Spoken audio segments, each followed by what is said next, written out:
This Civic Media podcast is sponsored by UW Organ and Tissue Donation. Organ donations are desperately needed, and now is the right time to become an organ donor. Talk to your family. Get the dot. Save lives. Go to heroicdeed.com.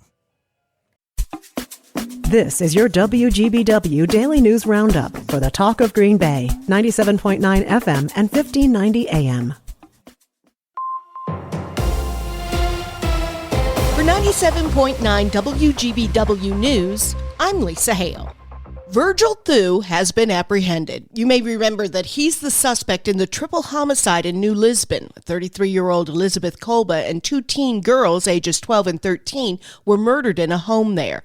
Police apprehended the 47-year-old in Elroy Thursday after he had been on the run for more than a week. Kristen Crowley, the chief of the Los Angeles Fire Department, is a Green Bay native. Crowley said the fire in Palisades is, quote, one of the most destructive natural disasters in the history of Los Angeles, end quote. What started as a 10-acre fire has grown to cover well over 10,000 acres. Strong Santa Ana winds are blamed for the spread. Crowley's been with the LAFD for 25 years, and in 2022, she was made the first female chief in the department's 135-year history. The Wisconsin woman who claimed she stabbed a sixth-grade classmate 19 times in 2014 as a way to honor the horror character Slender Man will be released from the Winnebago Mental Health Institute. Waukesha County Circuit Judge Michael Boren ordered Morgan Geyser's release yesterday. Geyser pleaded guilty to the attempted first-degree intentional homicide back in 2018 and was sent to the Psychiatric Institute due to mental illness. The judge says Geyser's crime was a brutal and terrible offense, but she has maximized her treatment options and is no longer a safety risk. The Department of Health Services must now set up a plan for Geyser to be housed in a group home. Anissa Wire, her co-defendant in the case, was released in 2021. They were 12 at the time of the attack. A Neenah teenager has been ordered to stand trial for allegedly shooting two people on November 29th. 17-year-old Anthony Hendricks faces 6 charges, including first-degree reckless injury, for the incident that happened on Bell Street in Neenah.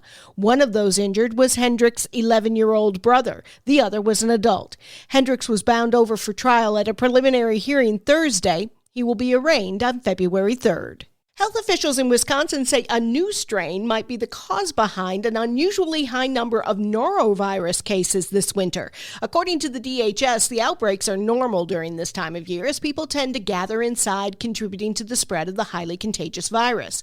But this year, there have been over 100 outbreaks across the state. Experts believe that the increase is due to a new strain of the norovirus that most residents haven't built up an immunity to. Norovirus causes vomiting and diarrhea and is sometimes called the stomach flu. Governor Tony Evers declared an energy emergency in the state of Wisconsin yesterday. The declaration comes as a large winter storm has dumped snow in the region, causing an increased demand for and distribution delays of heating oil and propane. The executive order will now allow supply chain workers and drivers to exceed daily work hour restrictions for 30 days. Abundant Life Christian School students are back in class today for the first time since the deadly shooting on December 16th. On top of that, the fundraiser for the school community just keeps growing. The account has now surpassed more than $250,000. That's $250,000. And that's not counting the big donations expected for Madison's 2 Texas Roadhouse locations, who chose to donate all their profits yesterday. Today, we have new information for the first time in weeks. Madison Bureau Chief Savannah Tomei Olson continues our coverage. Madison Police Chief Sean Barnes released a video with new information. As of right now, there are still those 2 students in the hospital. They're in fair condition. Barnes says they found 2 guns at the scene of the shooting and 21 shell casings, but they believe only one of those guns was used. One big remaining question, though, is where that gun came from. Wisconsin does not have laws that require guns be stored in any specific way. However, according to the Giffords Law Center to Prevent Gun Violence, Wisconsin does have laws that say adults can be charged with misdemeanors if children under 14 use guns to harm others, and those guns were stored recklessly or loaded and within children's reach. But the shooter was 15, so that law may not apply. Police Chief Sean Barnes. No charging decisions will be made until detectives have had time to review all physical and digital evidence linked to this case. Again, this is a lengthy process, and it could be several more weeks or months before a decision is made.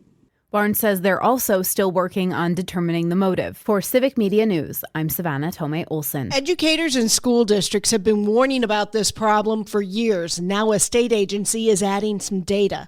Stuart J. Waddles has more. A recent study by the Wisconsin Department of Administration projects a decline of nearly 200,000 Wisconsin residents by 2050. The report attributes the decrease in declining birth rates and the aging of the baby boom generation.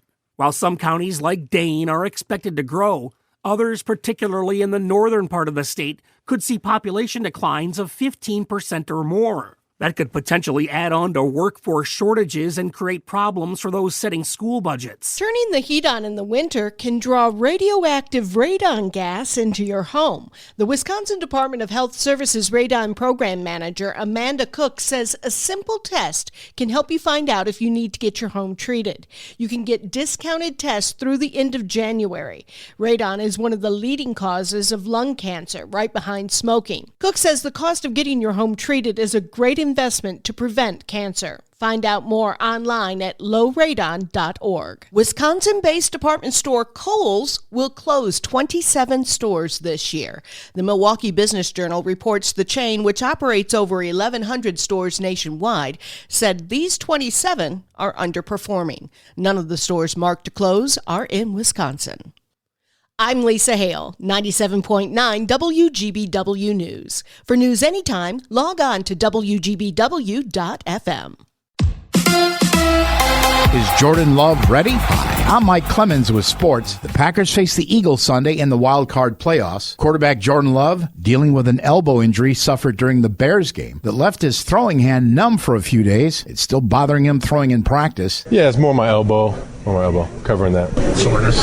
Yes. So how did he look yesterday? Could he run the offense? Head coach Matt LaFleur. Yeah, he looked fine. He looked good. Game time Sunday at 3:30. We'll have reports from Philly. NBA, the Bucks in Orlando tonight against the Magic. In Madison, the Badgers host Minnesota. Baseball, the Brewers reaching agreements with 5 players, including pitchers Aaron Savale, Yoel Payamps, and last year's closer Trevor McGill. This is my favorite town, favorite stadium and everything. I really love this place. You know, it's baseball in Milwaukee, and these fans show up every day for us, and you can feel it. They could not reach a deal with catcher William Contreras, who is headed to arbitration. With sports, I'm Mike Clemens. On your entertainment beat, I'm Pete Schwaba. On the heels of the Golden Globe Awards last weekend, the Screen Actors Guild has announced its nominees for acting in movies and TV. Focusing on the TV side, Shogun led the way with 5 nominations, including Best Acting Ensemble, as well as individual acting awards for cast. Joining Shogun in the nominations for Best Cast Ensemble in a Drama Series are The Day of the Jackal, Slow Horses, and The Diplomat. Best Ensemble Cast in a Comedy Series included Hacks, The Bear, Abbott Elementary, Only Murders in the Building, and Shrinking. Something it might be worth noting, this is the year of the comeback, as actresses like Jodie Foster, Pamela Anderson, Jamie Lee Curtis, and Demi Moore all received nods for their acting talents across TV and film platforms. The Screen Actors Guild Awards air February 23rd on Netflix. One of the celebrities forced to evacuate their home was actress Jamie Lee Curtis. The Associated Press reports that the last Showgirl actress has pledged $1 million to start a fund to help those in Southern California affected by the fires. Celebrities who have actually lost their homes include Mandy Moore and Billy Crystal. The historic Will Rogers home in Will Rogers State Park have also been lost. Nikki Glaser says she was paid handsomely to host the Golden Globes last weekend, but she also told Howard Stern that she was paid less than her male counterparts who had previously hosted. 2023 host Jared Carmichael said in his monologue that he received $500,000. Glaser said she would have hosted for free to prove herself and is hoping to make more next time.